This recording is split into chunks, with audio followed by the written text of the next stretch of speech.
Well, the U.S. Navy thought it would be a great way to get new people aboard, so to speak. But taking a drag performer and turning him loose on new recruits seems like an idea that's sinking the Navy's credibility. Yeah, you could say that. The mystery how this controversial hire happened and exactly who in the upper echelon of the naval leadership thought this was a good idea in any way. National correspondent Logan Raddick has details. Logan. Well, Bob and Katrina, that's still the unknown component of all this, but a Navy spokesperson tells me that Joshua Kelly, who goes by the stage name Harpy Daniels, was a digital ambassador for the Navy, although the Navy was not paying Kelly to be a digital ambassador. Now, the self-proclaimed Sailor Queen is from Virginia and is a second-class petty officer and was one of 5 non-compensated digital ambassadors appointed by the Navy as part of a pilot program which ran from October through March. And the Daily Caller first reported this story this week. Keep in mind that Chairman of the Joint Chiefs of Staff, Mark Milley, told Congress that he hadn't heard about any drag-related events the same month that the program ended.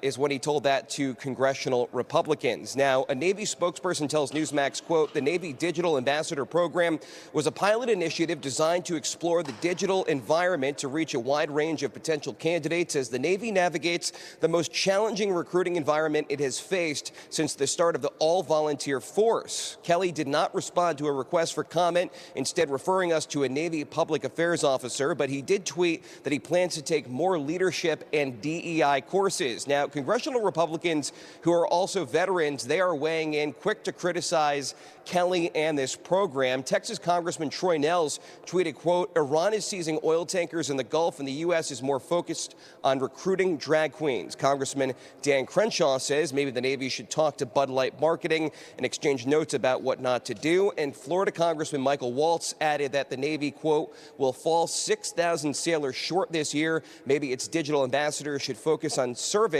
and winning wars instead of drag queen shows. Now, the Navy again is reiterating that they did not pay Kelly or any of these other digital ambassadors, but Missouri Senator Josh Hawley wants to know how much taxpayer money was used to fund that pilot program that took place for 5 months. Back to you.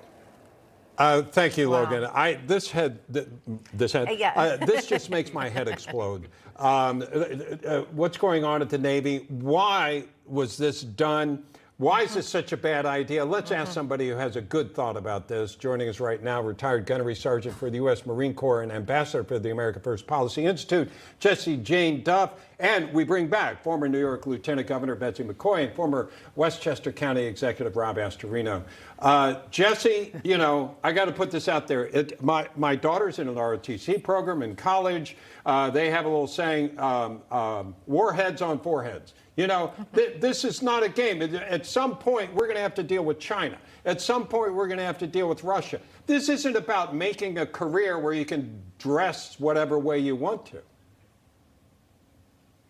One thing that disturbs me immensely now, for the audience purposes, I am a retired United States Marine Corps gunnery sergeant. I served 20 years on active duty.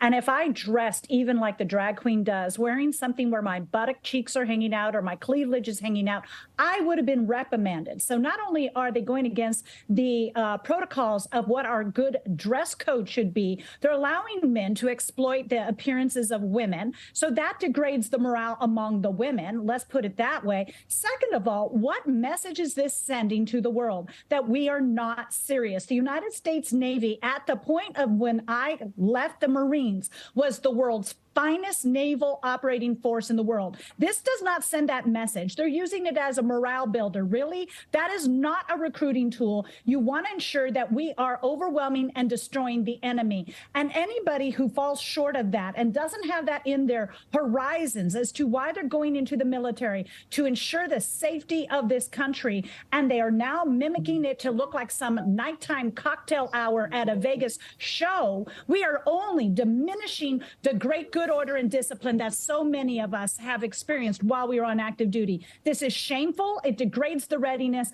and does nothing to build unit cohesion. If anything, it's degrading what the United States Navy had always stood for while I was on active duty.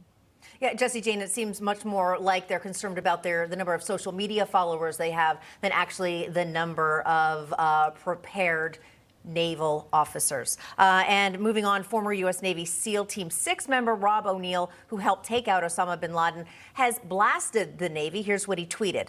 All right, the U.S. Navy is now using an enlisted sailor drag queen as a recruiter. I'm done. China is going to destroy us. You got this, Navy. I can't believe I fought for this. Not mincing words, echoing what you pointed out, Bob. Rob, this just seems ridiculous and irresponsible.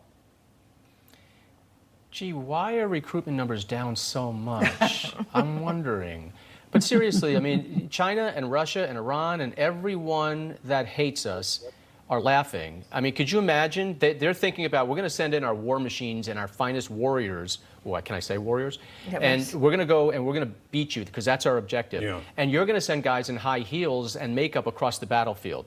Yeah, who's going to win? Got 15 I guess seconds. the expectation is that we can make the enemy just laugh itself to death. Right? That's. But unfortunately, this is coming from the top. We have to keep that in mind. That's the problem. This is we are not expressing any disdain for the women and men who serve in uniform. Thank you to all of them, and thank you to Jessie Jane Duff.